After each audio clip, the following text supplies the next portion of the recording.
নমস্কার বন্ধুরা, mood recipe আপনাদের সকলকে স্বাগত। আজকে আপনাদের সাথে রান্নাঘরের কিছু প্রয়োজনীয় টিপস শেয়ার করব। যে টিপসগুলো ফলো করলে আপনারা রান্নাঘরের কাজকে যেমন সহজ করে নিতে পারবেন, সেই রকমই রান্নাঘরে যেসব সমস্যার সম্মুখীন হতে হয় আমাদের, সেই সমস্যা সমাধান করে নিতে পারবেন। তাছাড়া রান্নাঘরের প্রয়োজনীয় কিছু দ্রব্য বেশ কিছুদিন খুব ভালোভাবে সংরক্ষণ করতে পারবেন। প্রথম টিপস হলো গ্রাইন্ডার জারের ব্লেড কিভাবে সহজেই বাড়িতে ধারালো করে নেবেন। গ্রাইন্ডার জারের মধ্যে কিছুটা লবণ নিয়ে গ্রাইন্ডারের মধ্যে জারটাকে নিয়ে 40 থেকে 50 সেকেন্ড গ্রাইন্ডারটাকে একটু চালিয়ে নিতে হবে।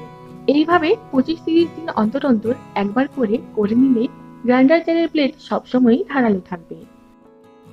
আমাদের বাঙালিদের বাড়িতে প্রত্যেক দিনই ভাত রান্না হয়, তবে কাজের মাঝে খেয়াল না করলে ভাত অনেক সময় বেশি সেদ্ধ হয়ে যায়। ভাত বেশি সেদ্ধ হয়ে গেলে ফ্যানটাকে প্রথমে ঝরিয়ে নিয়ে ভাতের মধ্যে 1 বোতল ফ্রিজের ঠান্ডা জল দিয়ে দিন।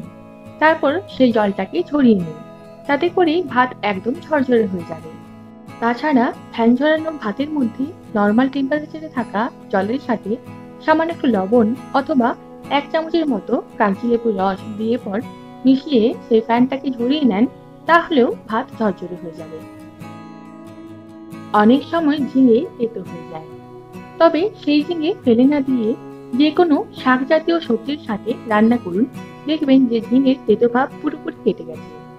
আবার যদি রান্নার পরে বুঝতে পারেন যে ঝিঙেটা তেতো ছিল, তাহলে সেই রান্না ফেলে না দিয়ে এর সাথে কিছু লাউ শাক বা ডাঁটা শাক অথবা বেশ কিছু ধনেপাতা কুচি দিয়ে মিশিয়ে নিন, তাহলে রান্নার তেতো ভাব পুরোপুরি নষ্ট হয়ে যাবে।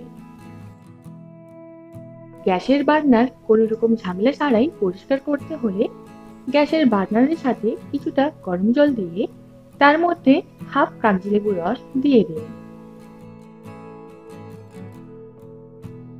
এবার এর সাথে হাফ চামচের চেয়ে একটু বেশি খাবার সোডা অথবা একটা ইনো দিয়ে দিন। তারপর এইভাবে ভিজিয়ে রাখুন প্রায় 1 থেকে 1.5 ঘন্টা। ভিজিয়ে রাখার পরে দেখুন হাতে করে ঘষলেই পরিষ্কার হতে শুরু করছে, তো একটা ব্রাশের সাহায্যে এটাকে পরিষ্কার করে নিন। প্রায় 4-5 মিনিট ধরে ঘষে নিলে গ্যাসের বার্নার একদম পরিষ্কার হয়ে যাবে। এই বর্ষার সময় বাড়িতে বেশি পরিমাণে বিস্কুট আনা হলে যদি সেটা অনেকদিন ধরে সংরক্ষণ করতে হয়, তাহলে দেখা যায় বিস্কুট নরম হয়ে যাচ্ছে। সেক্ষেত্রে একটা এয়ারটাইট জারের মধ্যে 1 মুঠোর মতো চাল নিয়ে তার উপরে বিস্কুটগুলো দিয়ে জারটাকে ভালোভাবে বন্ধ করে রাখুন। চালগুলোকে এইভাবেও দেওয়া যেতে পারে। তাছাড়া একটা সুতির কাপড়ে পুডলির মতো করে চালগুলোকে যে কোনো বিস্কুটের জারের মধ্যে রেখে দিতে পারেন। কাগজি লেবুকে ফ্রিজে প্রায় 2.5 থেকে 3 মাস অবধি খুব ভালোভাবে সংরক্ষণ করে নিতে পারবেন।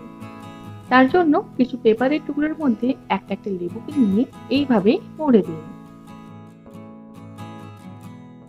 এবার এই মুড়ে নেওয়া লেবুগুলোকে একটা পলিথিনের মধ্যে নিয়ে পলিথিনের মুখটাকে ভালোভাবে বন্ধ করে দিন।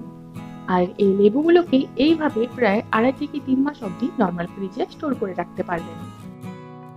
রান্নাঘরে থাকা যে কোনো মিষ্টি জিনিসে বা চিনিতে পিঁপড়ে লাগা সমস্যাতে অনেকেই ভুগতে হয়।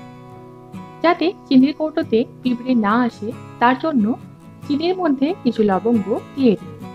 তারপর মুখটাকে ভালোভাবে বন্ধ করে রেখে দিন। এতে করে চিনির মধ্যে পিঁপড়ে আর লাগবে না। রান্নাতে ঝাল কম হলে লঙ্কা গুঁড়ো অথবা কাঁচা লঙ্কা দিয়ে ঝালটাকে বাড়ানো যায়। তবে যদি রান্নাতে ঝাল বেশি হয়ে যায়, সেক্ষেত্রে আপনারা দুধ, দই, ফ্রেশ ক্রিম বা দুধ জাতীয় যে কোনো কিছুই ব্যবহার করতে পারেন। আবার কিছু কিছু রান্নাতে এইসব ব্যবহার করা সম্ভব নয়, তাই সেক্ষেত্রে টক জাতীয় কিছু যেমন লেবুর রস বা টমেটো ব্যবহার করতে পারেন, তাহলেই ঝালের পরিমাণ কমে যাবে। বাড়িতে বটি ধার করার জন্য শিলনোড়ার যে নোড়া, সেই নোড়ার মধ্যে কিছুটা লবণ নিয়ে বটির যে দিকটাতে কাটা হয় সেই দিকটা ঘষে নিন। তবে এইরকম লম্বালম্বি ভাবে ঘষবেন না, একটু কোণ করে ঠিক এইরকম ভাবে ঘষে নেবেন। একটু কোণ করে দু সাইড দিয়ে 3 থেকে 4 মিনিট সময় ধরে ঘষে নেবেন, তাহলে দেখবেন যে বটিতে ধার হয়েছে। আটা, ময়দা বা চাল বাড়িতে যদি বেশি দিন ধরে সংরক্ষণ করা হয়, তাহলে এর মধ্যে অনেক সময় পোকা হয়ে যায়। যাতে পোকা না হয় তার জন্য চেষ্টা করবেন যে কোনো এয়ারটাইট বক্সে এগুলোকে সংরক্ষণ করার। তার সাথে এর মধ্যে শুকনো লঙ্কা আর তেজপাতা থেকে এইভাবে রেখে দেওয়ার। ব্যস্ততার মাঝে রসুন ছাড়াতে বেশ অনেকটাই সময় লেগে যায়। তার জন্য রসুনের খোয়ার মধ্যে কিছুটা নর্মাল টেম্পারেচারে থাকা জল দিয়ে ভিজিয়ে রাখতে হবে 20 থেকে 25 মিনিট। আর যদি গরম জল হয় সেক্ষেত্রে 10 মিনিট ভিজিয়ে রাখলেই হবে। ভিজিয়ে রাখার পরে রসুনগুলো দেখুন খুব সহজেই ছাড়িয়ে নেওয়া যাচ্ছে।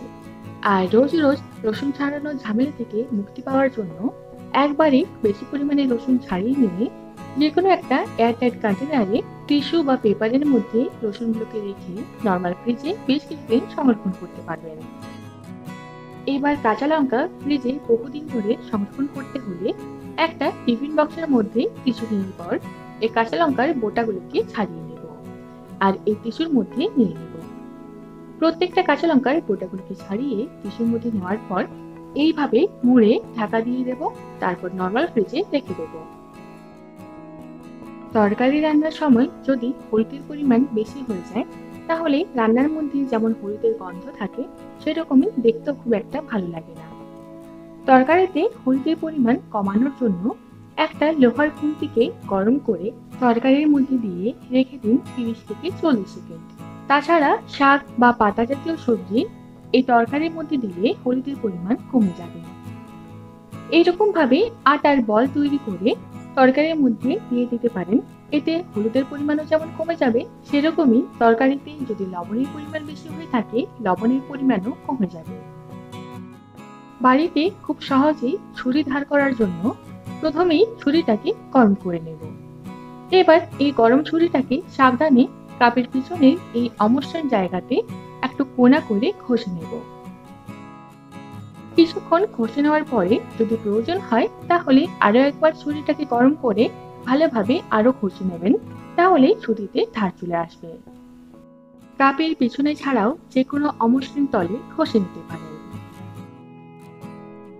বাজার থেকে লাউ কুমড়োর মতো সবজি যদি আনা হয় তাহলে রান্না করার পরে কিছুটা সবজি বেঁচে যায়। আর প্রত্যেকদিন একই সবজি খেতে ভালো না লাগলে এই সবজিটাকে ফ্রিজে 7-8 দিন স্টোর করা অসম্ভব হয়ে ওঠে। তাই যে কোনো একটা সাদা পেপার বা টিস্যুকে এইভাবে কাটা অংশের দিকটাতে যদি মুড়ে দেওয়া হয় তাহলে নর্মাল ফ্রিজে বেশ অনেকদিন সংরক্ষণ করা যায়। আজকের শেয়ার করা টিপসগুলো যে কোনো গৃহিণীদের জন্য আশা করি প্রয়োজনীয়।